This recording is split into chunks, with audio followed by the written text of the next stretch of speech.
আপনি নিজেও ভুলে যাবেন, সবাই ভুলে যাবে। যে ইন্ডিয়ার সাথে ১০০টা সবচেয়ে ভালো ইনিংস ছিল। বড় ১০০ সাথে অথবা ২০০ কনভার্ট করতে পারতাম। বাইরে থাকবেন, নিজের কাছে খারাপ লাগবে। আমাদের সঙ্গে আছেন মমিনুল হক। বাংলাদেশ প্রিমিয়ার লিগ হচ্ছে বিপিএল, ২ বছর আগেও দল পাননি, লাস্ট ইয়ার শেষ মুহূর্তে রংপুরের সঙ্গে যোগ দিয়েছেন। এবার বিপিএলটা বাইরে থেকে দেখছেন, খারাপ তো নিশ্চয়ই লাগার কথাই যে খেলতে পারছেন না।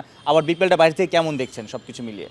না, একটা এখানে পজিটিভ নেগেটিভ দুইটাই আছে। যখন আপনি বাইরে থাকবেন, নিজের কাছে খারাপ লাগবে, কারণ যে প্লেয়ার আপনি সবাই খেলছে, আপনি খেলতে পারছেন না, এটা পজিটিভ।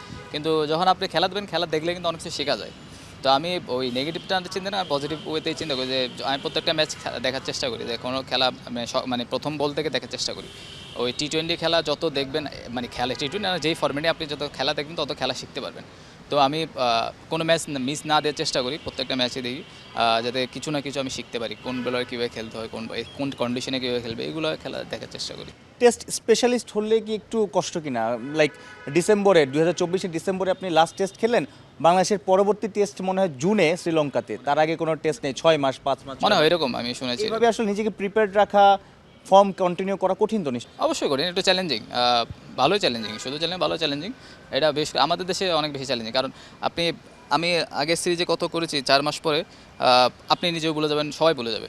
তো আর ওই ভুলে যাওয়া হচ্ছে সবচেয়ে ইম্পর্টেন্ট ছিল। আপনার ব্যাক টু ব্যাক খেললে আপনার যে ফর্মটা থাকে, ৬ মাস পরে হয়তো ওইটা আবার নতুন করে শুরু করতে হয়, সব নতুন নতুন লাগে। আমার এখন একটা জিনিস মনে আছে, আমি একবার একটা টেস্ট খেলেছিলাম ১ বছর পরে। তো আমি যখন খেলতে গেছি, আমার কাছে মনে হয় আমি ডেবু হচ্ছে আমার টেস্ট ক্রিকেটে।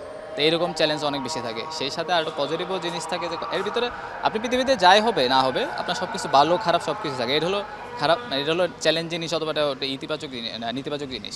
ইতিবাচক জিনিসটা হলো যে আপনি এই সময়টা আপনার আপনি যদি চান যে প্লেয়ার, আপনি খালি টেস্ট খেলেন, আপনি যদি চান আপনি সাদা বলে একটু ইমপ্রুভ করতে চান, কিছু কিছু জায়গাগুলো ইমপ্রুভ করতে পারেন।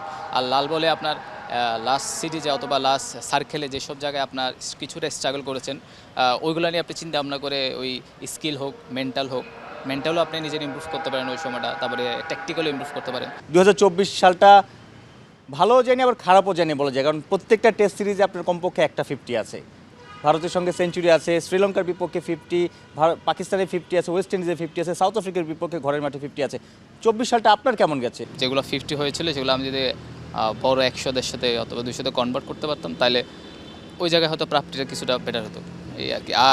আরটা যেটা বললেন যে ভালো ইনিংস অথবা খারাপ ইনিংসে, ভালো ইনিংসের মধ্যে আমার কাছে মনে হয় যে ইন্ডিয়ার সাথে ১০০টা সবচেয়ে ভালো ইনিংস ছিল, যদিও ম্যাচ হেরে গিয়েছিলাম। কিন্তু এই যে ১০০ ইন্ডিয়ার সাথে, আমিও সেই ম্যাচটা কভার করেছিলাম কানপুরে, ২.৫ দিন 3 দিন ভেসে গেছে বৃষ্টিতে। আপনার সেঞ্চুরিটা সেভাবে অ্যাপ্রিসিয়েশন পাইনি, এইটা কি খারাপ লাগে যে সবখান থেকে আসলে খেলা কম হয়েছে, ওই 2 দিনে ম্যাচ হেরে যাওয়ার কারণে দুর্দান্ত একটা ইনিংস আসলে আড়ালে পড়ে গেছে? দেখেন, আপনি যখন ২০০ করবেন অথবা আপনি ৩০০ করবেন, যদি ম্যাচ হেরে যায় তখন এটা আসলে আড়ালে পড়ে যায়। যদি আপনি ম্যাচ জেতানো 30 রান করেন, 30 রানের একটা ইনিংস করেন ম্যাচ জেতানো, ওইটা আবার হাইলাইট হয় অনেক। তো ওইটা নিয়ে আমার খুব বেশি আফসোস না, অথবা খুব বেশি আক্ষেপও আসে যে তাই না। তো জিনিসটা হলো, আপনি ম্যাচ জিতলে সব কিছু আপনার ওইভাবে হাইলাইট হয়, আর ম্যাচ যদি আপনার ফরে না আসে, তখন একটু অন্যদিকে চলে যায় জিনিসটা।